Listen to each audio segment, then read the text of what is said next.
For me, fall feels like a natural restart.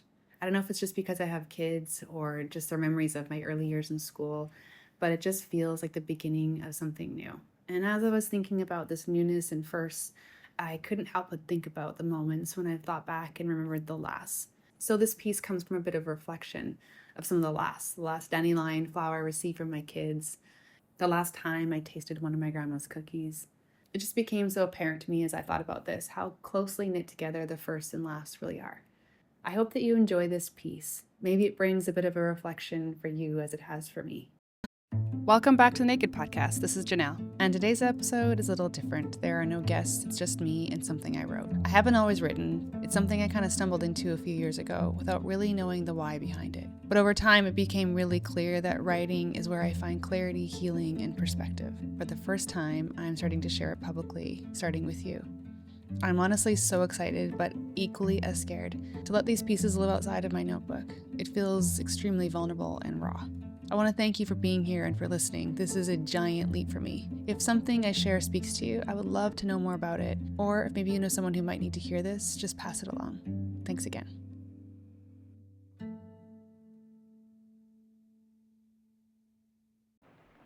The smell of fall always reminds me of 8-year-old me. I can still remember how it felt to open my new pencil case. The sound of writing in my new notebook with my perfectly sharpened pencil.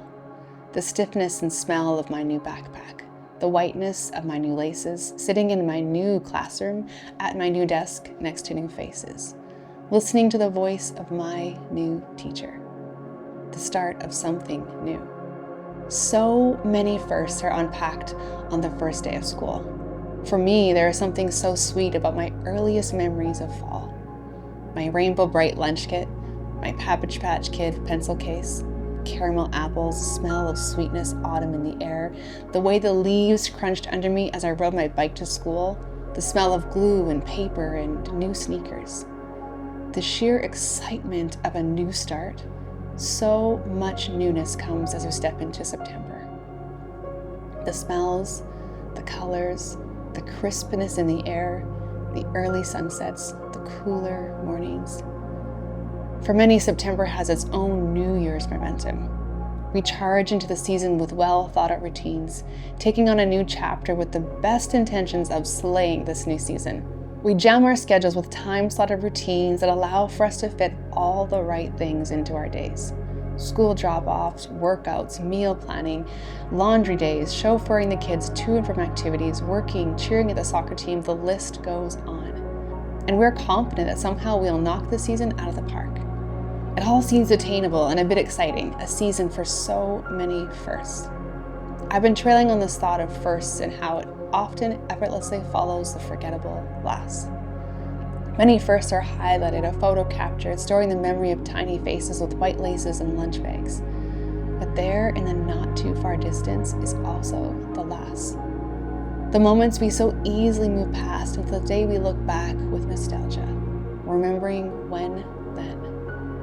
When we used to smell of well-earned summer because most of our days were lived pedaling from one end of town to the other.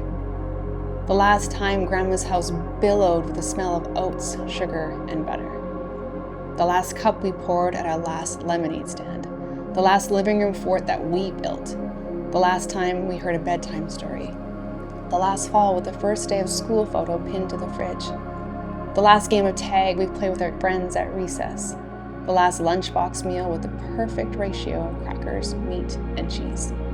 The last time we buttoned up our snug, hip-hugging low-riser jeans. The last folded pair of never fully white but always mismatched socks. The last Christmas morning when little feet jumped on the bed, wondering if Santa did eat all the cookies. The last time we washed out dried milk from the bottom of the baby bottle. The last snotty nose we wiped.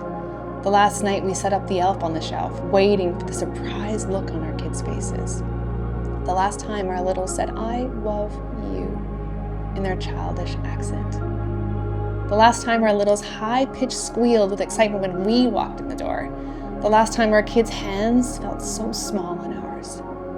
The last time little voices giggled and chattered in the hallway. The last Lego tower built. The last gob of toothpaste on the edge of the sink. The last hopscotch chalk driveway. Our lasts walk us right to the edge and into our firsts. The last day we tiptoed to see over the counter was followed by the first time we realized we had more height than yesterday.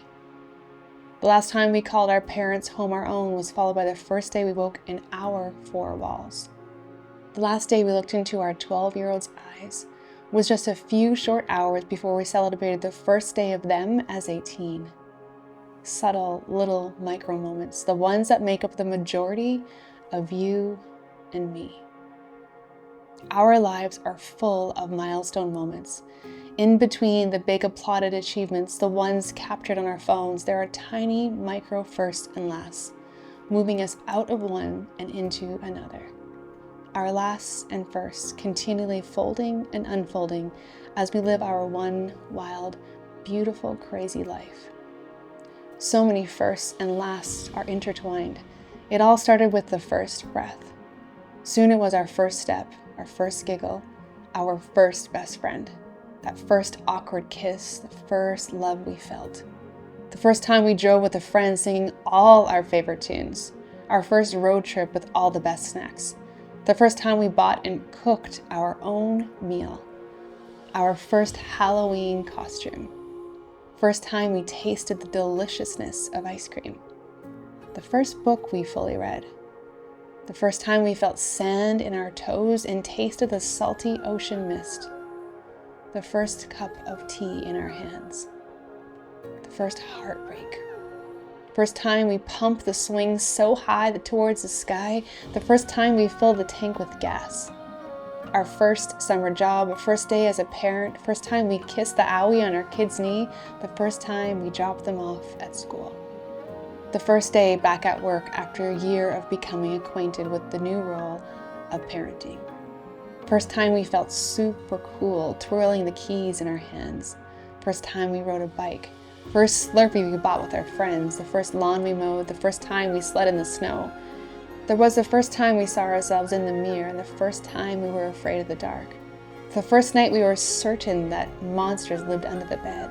And then there was the first night we were certain they didn't live under the bed at all. First time we kicked a ball, first time we laughed so hard that we cried. First time we felt lost, the first time we knew we were strong. First time we checked out our muscles with an arm flex in the mirror. First day we swayed our hips and danced like no one's watching. First tearful conversation, our first letter to Santa, our first hangover. First time we stood up for ourselves, first devastating loss.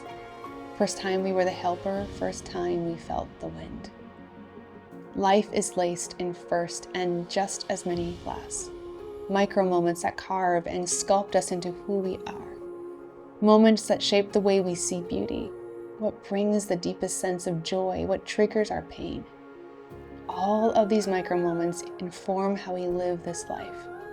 Our values, what gets us out of bed, what we fear, what makes us feel loved, what tells us we are seen, how we show up for the hard conversations, how we celebrate the small wins, how we see possibilities, how we heal, how we trust, how we feel when we smell the crispness of autumn in the air. You and me are living the micro moments of now that are so deeply impacted by the moments we lived then. There are reasons why the smell of rain takes us somewhere. Why some people just feel like home. Why certain names remind us of a time and place. Why we spend our money where we do and why it makes us feel the way it does. Why the sound and smell of opening a new book feels uniquely soothing. Why a cup of tea reminds us to slow down.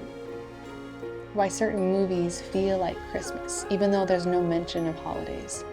Why the words, "I'm sorry," make us feel the way they do. Our lives, tiny, stackable experiences, the micro moments that create every part of you and me. A life built on firsts and lasts. Some lasts we don't know are coming, like the last night our kids ask us to tuck them in. Some we spend months preparing for. We book the photographer, buy the fancy outfit, along with the corsage and makeup and the perfect nails. These firsts and lasts are the ones that shape us. They're knitted together tightly, one following the next. Today, will hold first. Today will also hold last. See them, feel them. Life is a series of micro moments, so enjoy them. Thank you for joining me here and listening to Naked Notes. I have found writing to be very healing, allowing me to see things clearer through the quiet stillness that comes from early morning writings. If this resonates with you or somehow you feel connected to this piece, I would love to hear from you. You can find me on Instagram at nakedwithjanelle or email me at nakedwithjanelle@gmail.com. Thank you for listening. Have a beautiful day. Thanks to my son, Mikkel, who is the one behind every podcast.